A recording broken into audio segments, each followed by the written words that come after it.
La facturation électronique devient obligatoire en septembre 2026 et la plupart des freelances vont faire exactement les mauvaises choses. Si tu es freelance, auto-entrepreneur ou indépendant, tu as sûrement entendu parler de la réforme.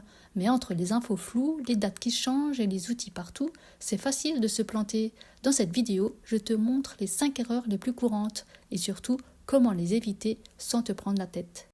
Erreur numéro 1, attendre septembre pour s'y préparer. Première erreur, se dire « j'ai le temps, c'est en septembre ». Sauf que septembre 2026, c'est la date à laquelle tu dois déjà être prêt à recevoir des factures électroniques, pas commencer à t'y préparer, à être opérationnel. Et l'obligation d'émettre tes propres factures en format électronique, c'est septembre 2027 pour les micro-entreprises. 2 dates, 2 étapes, et si tu attends la dernière semaine d'août pour t'organiser, tu vas galérer. La bonne nouvelle, t'y préparer maintenant, ça prend 20 minutes. Je t'explique comment dans la suite. Erreur numéro 2, croire qu'un PDF suffit encore. Deuxième erreur très courante, penser qu'envoyer un PDF par mail, c'est de la facturation électronique. Non, ce n'est pas ce que la loi demande. Une vraie facture électronique au sens de la réforme, c'est un fichier structuré, lisible par machine, qui passe par une plateforme agréée par l'État appelée PDP. Toi, côté pratique, tu continues à avoir un PDF classique, mais en dessous, le logiciel génère automatiquement les données structurées requises. Donc non, ton bon vieux PDF en pièces jointes ne va plus suffire pour tes clients pro français après 2026. Et attention, même si tu es en franchise de TVA, tu es quand même concerné. Il n'y a pas d'exception pour ça. Erreur numéro 3, choisir n'importe quel logiciel.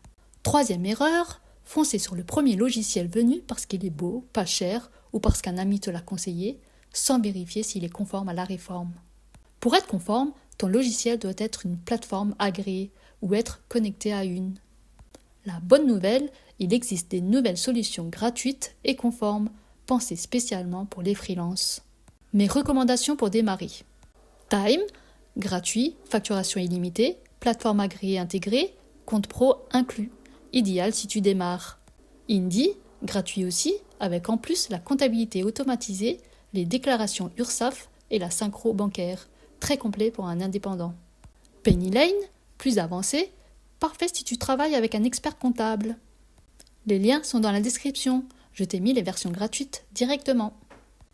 Ne choisis pas un outil au hasard, vérifie qu'il est bien sur la liste des plateformes agréées par la DGPIP. Erreur numéro 4, ne pas connecter son compte bancaire. Quatrième erreur, utiliser un logiciel de facturation mais le laisser déconnecté de ta banque. Je vois beaucoup de freelances qui créent leurs factures dans un outil et qui ressaisissent ensuite manuellement les paiements reçus. Double travail, risque d'erreur et perte de temps. La plupart des logiciels conformes, Indie, Time, Pennylane, permettent de connecter ton compte bancaire pro directement. Tes paiements se rapprochent automatiquement de tes factures. Résultat, tu sais en temps réel qui a payé, qui doit encore payer et tu n'as rien à ressaisir.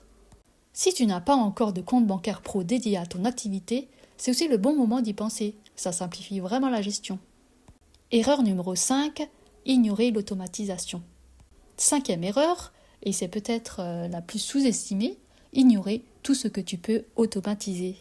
La réforme de la facturation électronique, c'est une contrainte, mais c'est aussi une opportunité de mettre ta gestion administrative sur pilote automatique.